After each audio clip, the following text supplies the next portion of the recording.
listening to Esca by Schaef, performed by Anna Capraro and Scott Miller, produced by Citadel Studios for Sentinel Creatives.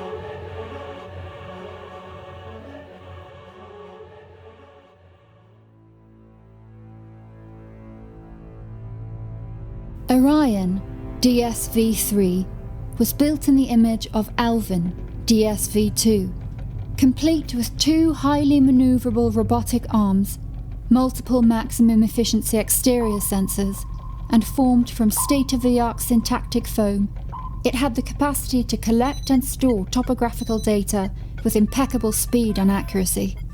It was nothing less than a technological marvel, positioned at the very forefront of oceanographic research. Dr. Clair Margraves was to be the sole occupant of the deep-submergence vehicle on its maiden voyage into the sea. Acting as a veritable brain to the submersible's intrinsic network of communicating systems and programs, Dr. Margraves would be exploring the heretofore inhospitable depths of the Western Pacific. On the day she was to embark on her hours-long journey, Claire stood on the bank of a small island off the coast of Guam, a light breeze playing across her dark hair. The sun, which had only just descended over the brim of the horizon, was already warming the sand and stone of the tropical beach, its tangerine rays spilling invitingly over the crystal blue water that lapped at the shore. Getting excited yet? Claire's husband David asked from the wood-plank dock a few feet above where she stood. Yes. She shielded her eyes with her hand to see his face more clearly. It all feels so surreal. I still can't believe they chose me for this. He smiled down at her, his teeth pristinely white against the contrast of a suntanned face. Of course they chose you. You are one of the best, Claire. Claire felt herself blush at the note of pride in his voice, though it pleased her. Marine biology was a surprisingly competitive field, and until recently she had never thought of herself as being particularly accomplished among her colleagues. There it is! She beamed, pointing in the direction of the large ship they had been watching. On its sprawling flat platform, Orion was now visible, the small vehicle's coverings having been recently removed. Wow. It looks so tiny. Are you sure you're going to be safe in that thing? The water pressure won't collapse it? I'll be perfectly safe. There's nothing for you to be worried about. These engineers think of everything, believe me. She wrinkled her nose at him. Go back to the hotel and get something to eat. It's time for me to get ready anyway, and there won't be anything for you to do here. Really. She went on, her gaze flicking to his concerned frown. I'll be back before you know it. He smiled after a moment, worry receding to pride once more. Okay. Come here then. She climbed the sandy bank, turning to walk on the narrow dock where David was moving towards her. Be careful, he said, putting his big arms around her waist and kissing her lightly on the forehead. And enjoy yourself, Claire. You've earned this. She grinned, turning her face upwards to plant a kiss on his lips. I love you. What followed David's departure from the scene was but a blur of hurried activity. It seemed that before Claire even had time to take a mental inventory of all that was happening, she was being settled into her seat inside of Orion, staring down at the control panel which she'd become so familiar with over the previous year. Around her, crew members and scuba divers made the necessary last-minute preparations. Then she felt herself being lowered, by use of a specially built hydraulic system, down into the Pacific. Unbelievable, she breathed, as the vessel settled, and she had her first glimpse of clear blue ocean from behind the domed window of Orion's titanium inner sphere. Sunlight permeated the surface of the water, illuminating bits of kelp and algae that floated along with an unhurried whimsy, heedless of her existence. It was humbling, this panoramic view of the sea, and she couldn't help but take a moment to appreciate the beauty of it before her scientific mind resumed control, and she turned her efforts to the task for which she'd been selected. "All right, Orion, let's see what you can do." She gripped the controls tightly, and the submersible descended into the mesopelagic zone, where sunlight would become increasingly scarce. She could just make out a bloom of orange box jellyfish in the far distance. Unfortunately, the species had become something of a nuisance to beachgoers recently, causing Guam's tourist revenue to plummet. The last few years had seen a sharp increase in their numbers along the shoreline, prompting swim warnings and beach closures, ultimately having a profound and very negative impact upon the island's fragile economy. Though her job at this stage was simply to collect biographical data from the newly accessible depths of the ocean, Claire hoped that her discoveries might eventually provide some answers about the strange migratory phenomenon. They were beautiful creatures, though, levitating ethereally in the crystal water like strange, weightless passion flowers. She watched the white chandelier of tentacles sway gently under its orange umbrella canopy as she was carried deeper into the ocean. Sunlight still trickled through to streak the water with long golden rays, though its reach was not nearly as strong as it had been only moments before. Claire was still able to see quite well, however, even as the DSV continued to cut through the currents into the greater depths of the ocean.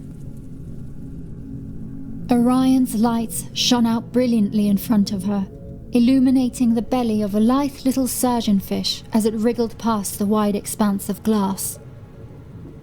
She watched it swim upwards until it passed over the top of Orion and out of sight.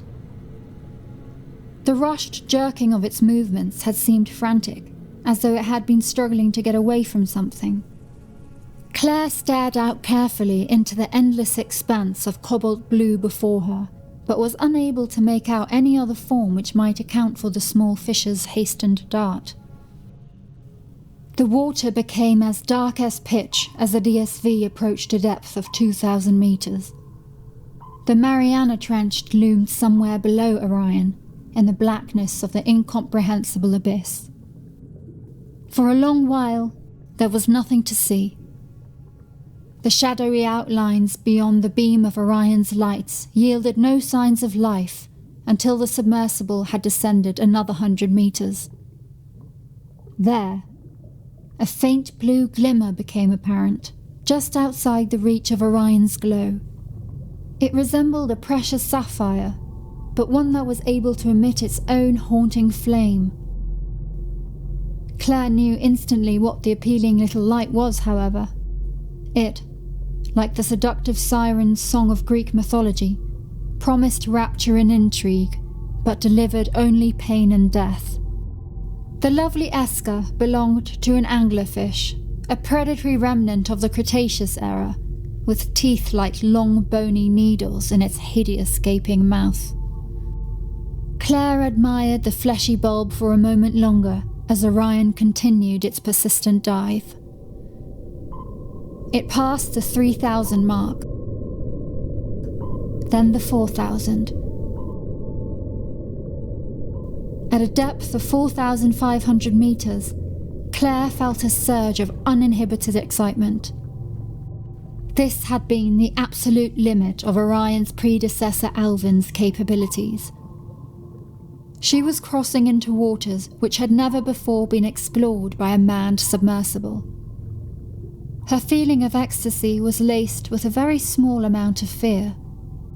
It was silly, she knew, for the pressure outside could have crushed her just as easily at 2,000 meters as at 4,600.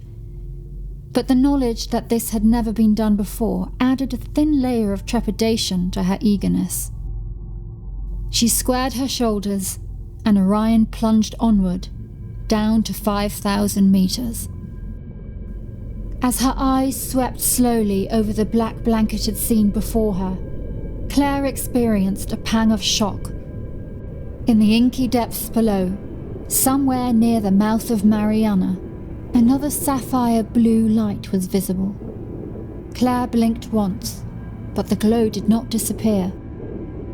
Orion's ultrasonic navigational system blinked, an indication that the vessel had approached the expanse of ocean floor that marked the top of Mariana. The Esca, or whatever it was, had to be located inside the trench itself. Claire faced towards it, making sure to capture everything on Orion's recording camera. Her mind reeled with the possibilities of what the little unimposing light could mean for the field of marine biology. She had at first thought that it might be issuing from an underground volcano, but its location, along with its consistently smooth, round shape, dispelled that idea almost instantly. Still, it could not possibly belong to any animal. The pressure at that depth would be incompatible with non-microbial life, or at least, any that was as yet known. After another moment's speculation, Claire was forced to turn her attention away from the mystifying glow. Despite Orion's advanced capabilities, her time at this depth was limited, and she needed to collect as many samples from the attainable terrain as possible. Orion's lights drifted along the expansive surface of seafloor above the dark fissure, where the current seemed to blow like a slow, strong wind. Claire extended the vessel's long arms out to extract varying quantities of the bare sediment, resisting the compulsive urge to turn around again and look into the trench. She kept her gaze forwards, sweeping her eyes from left to right and then back again, over the seascape beyond the large window. It should have been fascinating, this first-hand view of virgin Earth, but it felt anticlimactic after the Esca-like curiosity. It became almost monotonous, watching the same mechanical motions repeat themselves in succinct rhythms, digging and collecting sand and rock. Finally, when Claire felt that she had performed her duties as thoroughly as possible, she calculated that there would still be enough time to have one last look inside the gaping trench. She guided Orion back towards Mariana, a renewed eagerness growing within her. It was a professional interest bordering on obsession, her fixation with the enigma, one that alluded to scientific distinction and recognition on an international level. Her breath caught in her throat as soon as she laid eyes on the blue light again. It was much closer now, though still a considerable distance away, and much larger. Rather than a consistent faint glow, Claire noticed, leaning forwards in her chair, that the glow seemed to be transmitting from blue striations within a translucent bulb, similar to lightning bolts or electrical currents. The bulb itself seemed to be attached to a sort of long, thin appendage, where the striations were also intermittently visible. Claire thought excitedly of the electric eels she had once observed as a student when she had taken part in a biological research project in the Amazon. Though the electricity the eels produced was not visible within them, it might conceivably be so in another translucent organism.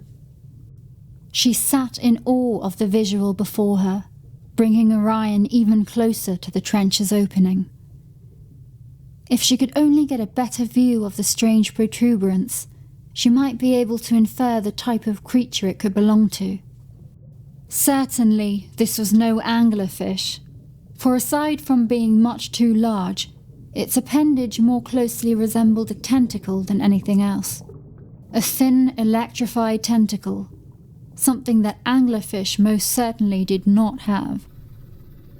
As she drew nearer, so did the glowing bulb, snaking its way upwards from the depths of the void. Exhilarated by this sign of intelligent behavior, Claire edged into the opening of the trench, facing herself downward towards the lighted creature. Orion's high-pressure alarms began to sound, and she steered the vehicle still further into the abyss. The depth was becoming too great, she knew, but if she could only get just a little closer, she would have the first ever human view of this magnificent life form, and all of the academic and professional glamour which attended such a discovery.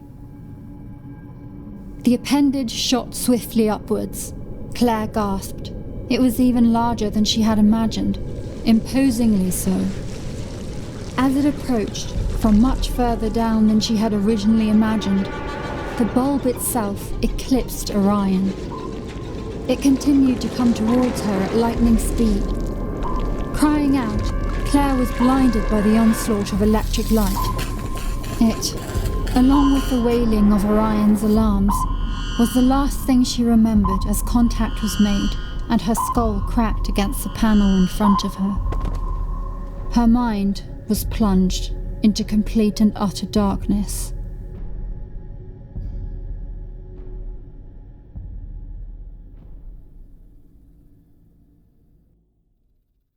Claire awoke some time later with a massive headache and the coppery taste of blood in her mouth. Attempting to recollect all that had happened, she strained to stand without the assistance of light to guide her.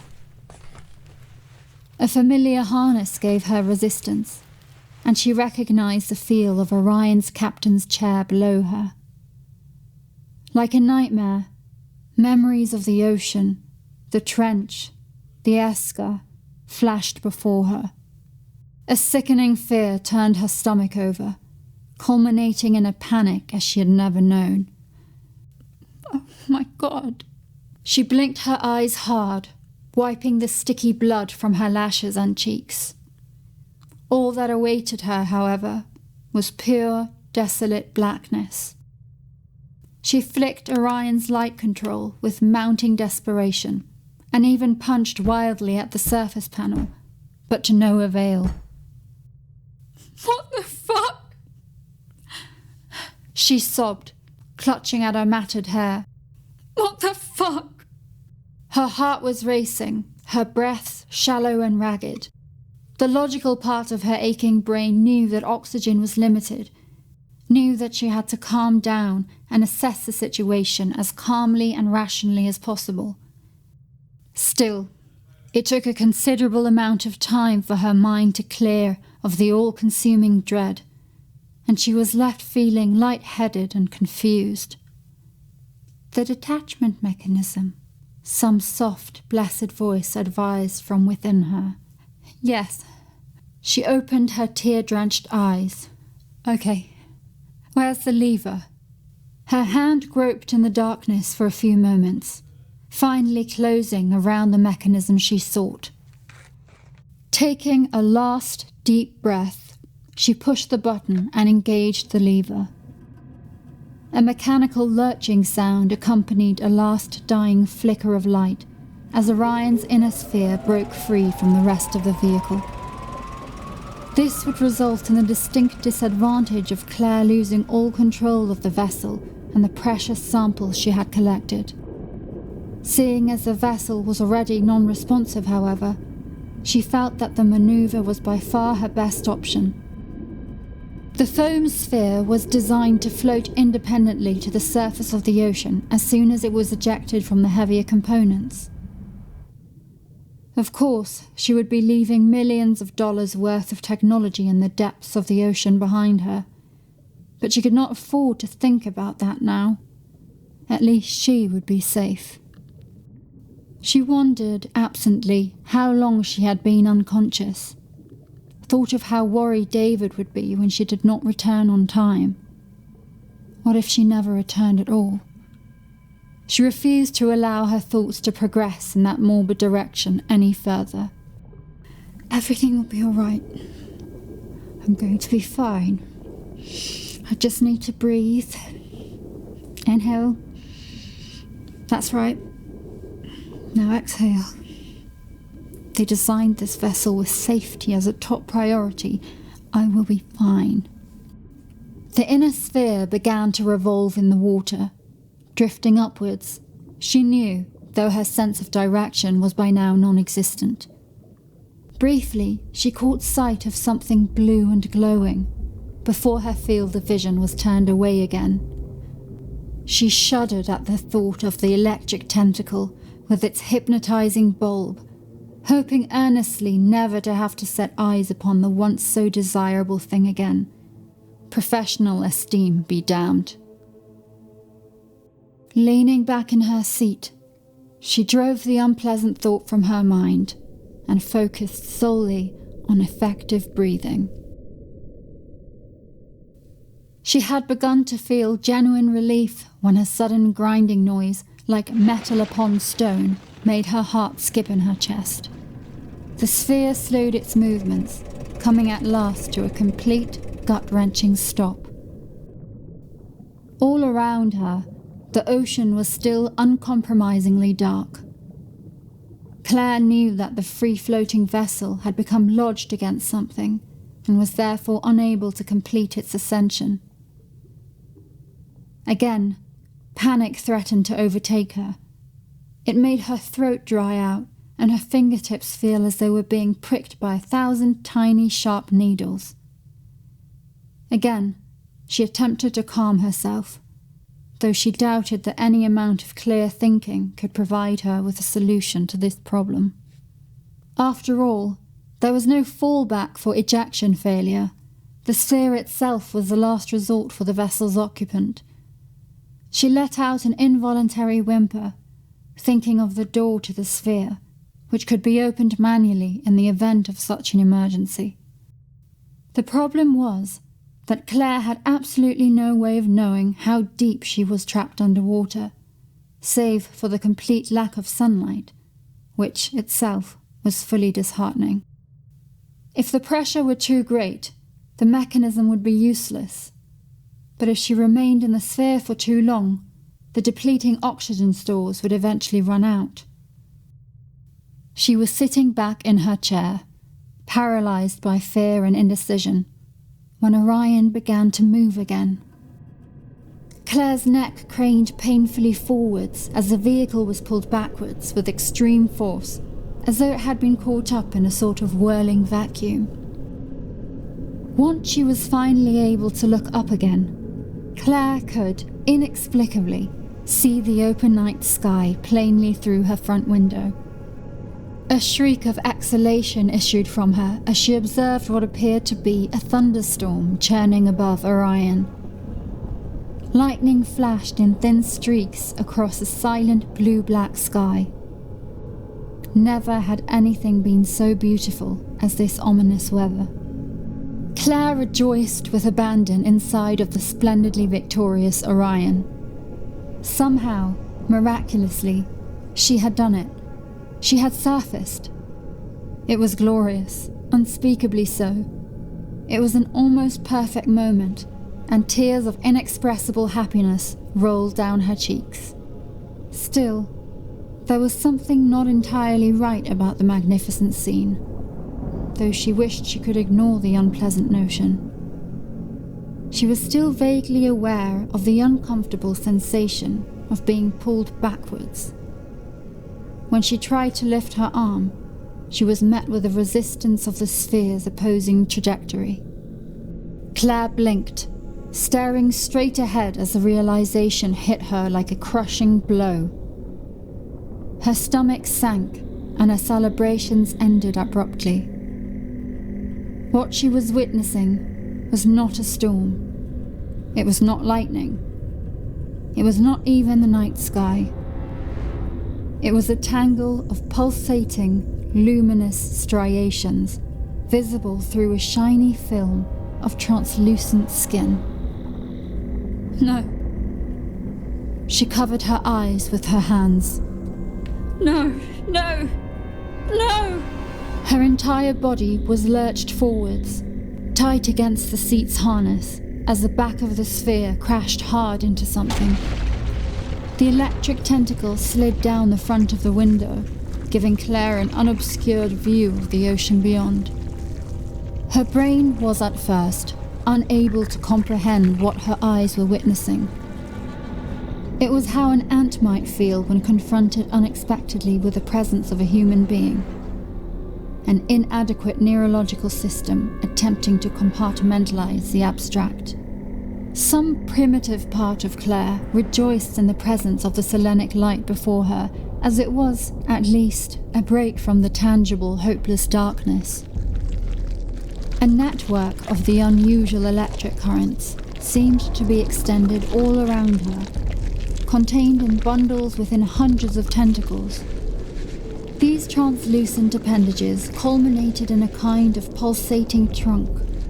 Most of the tentacles stretched from the base of the trunk structure, along the seafloor, and out to the edge of Claire's field of vision.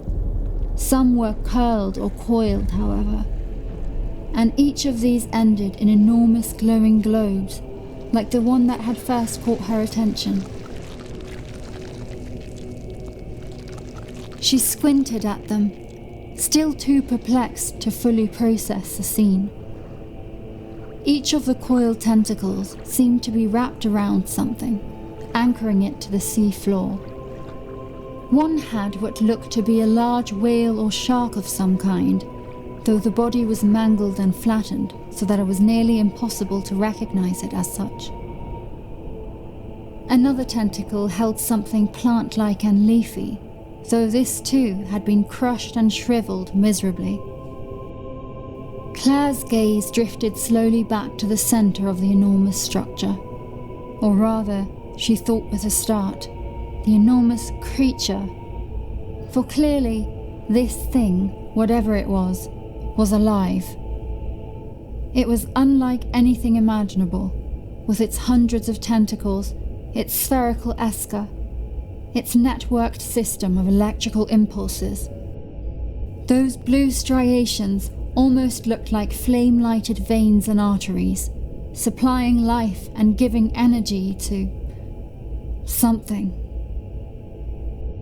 Her eyes traced the translucent trunk upwards, higher and higher, until her neck was craned back painfully.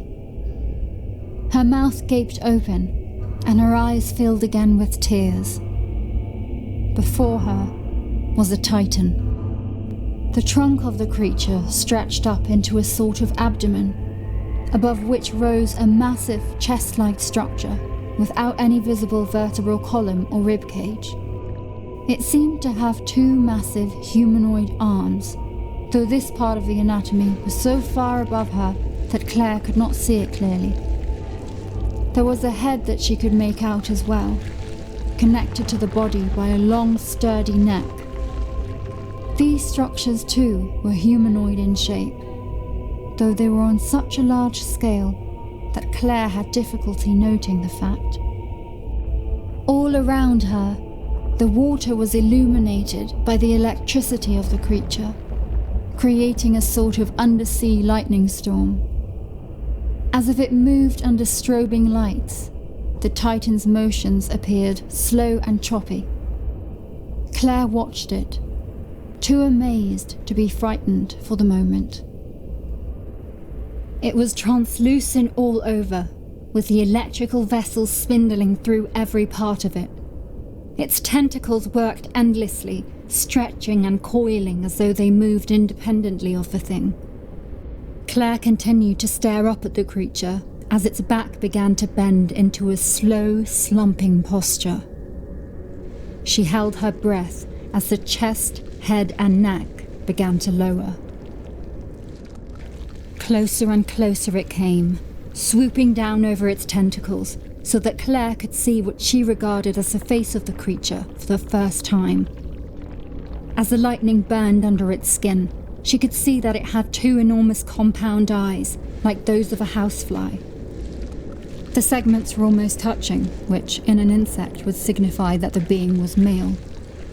They were pale jade green in colour, and the only part of the creature that seemed to be opaque. They twitched intermittently as they appeared to examine the shadowed figures that had been caught by the tentacles. Perhaps this creature had been the inspiration for gods like Neptune and Poseidon, Claire thought wildly, as she observed the wispy white tentacles that grew from the face and head. They could have been those of gigantic box jellyfish, light and flowing in the current of water. Could such a creature possibly have been known by ancient man? It would not have surprised her then, in that surreal moment, to see a triton clutched in the giant thing's hand poised to strike.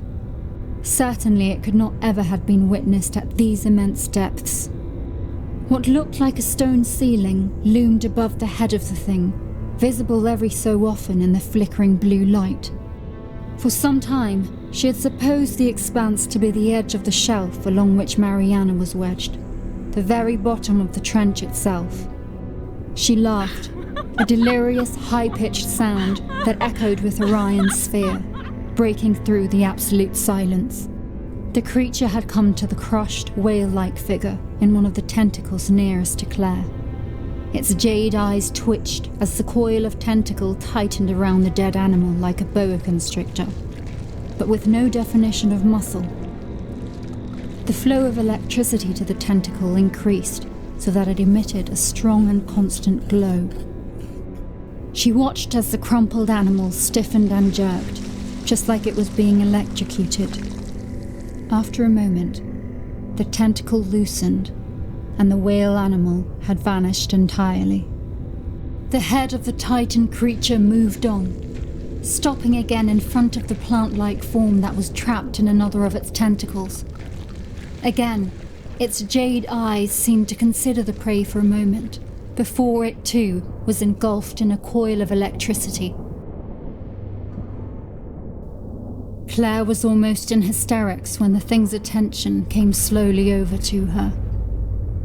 It was enough to kill a person, just the sight of that enormous translucent face.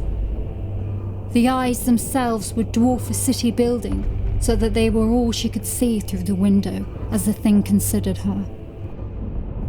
Without defined irises or pupils, they appeared to her to be cold and soulless.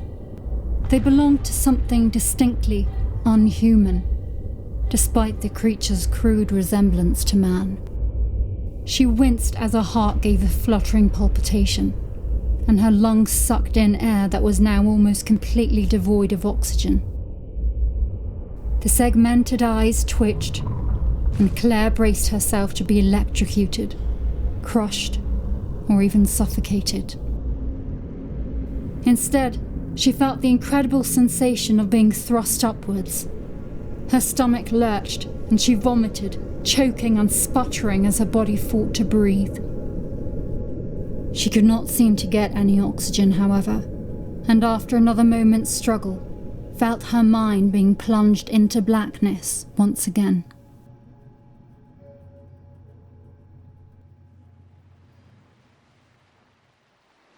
David stood at the edge of the dock, watching the calm surface of the ocean wave lazily a few feet below him. Still nothing, he said, rather than asked. No, nothing yet. Claire's colleague Glenn said beside him, replacing a large black phone to his pocket. We've got divers out everywhere, and the sensors on our boats are bound to pick up something soon. He put a hand on David's shoulder.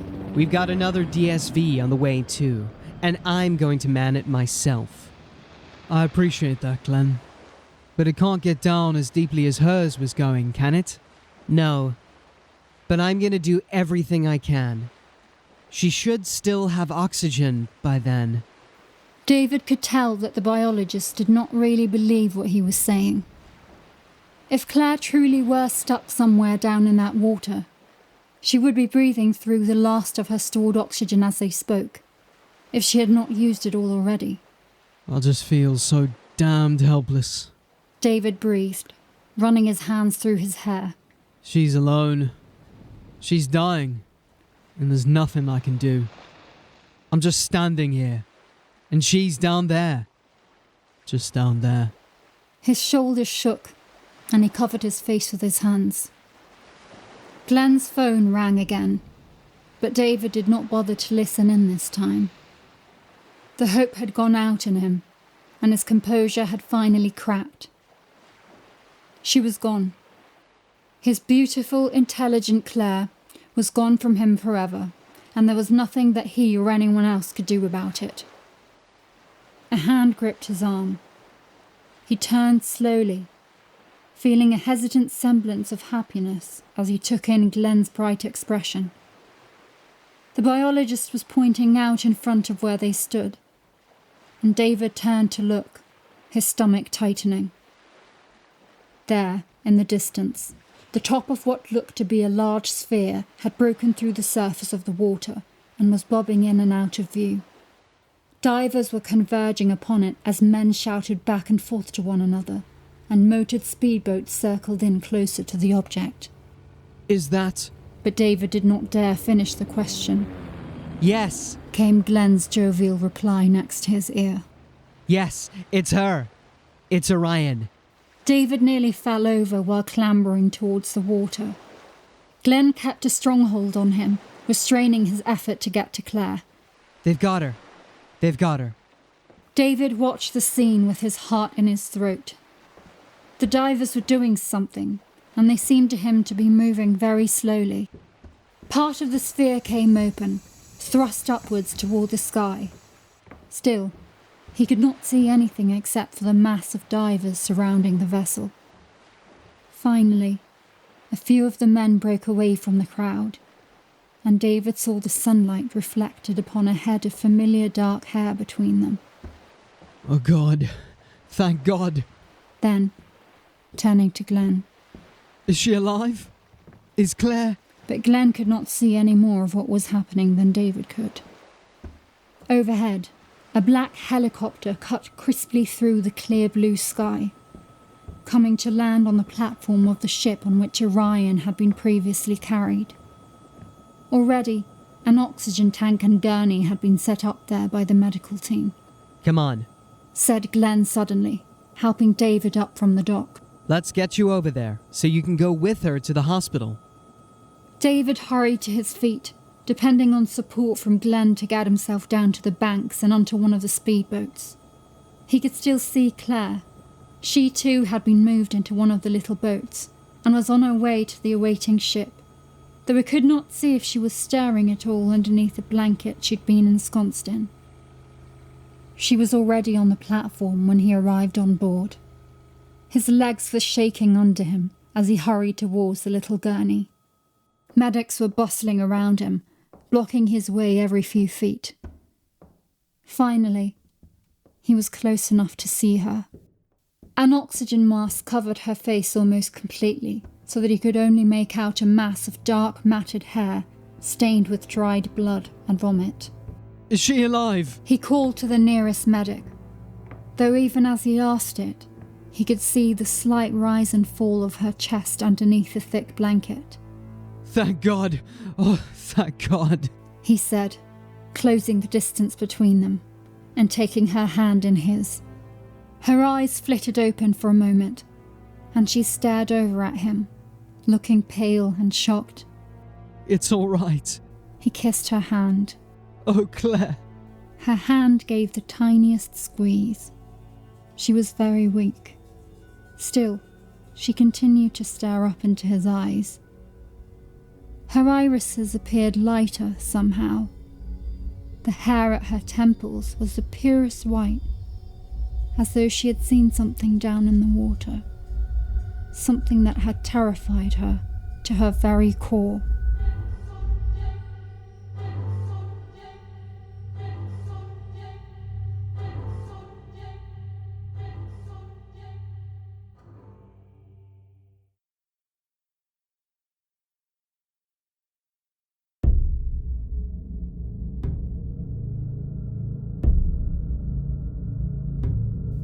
You've been listening to Esca by Erica Schaef, performed by Anna Capraro and Scott Miller. Production copyright for Sentinel Creatives.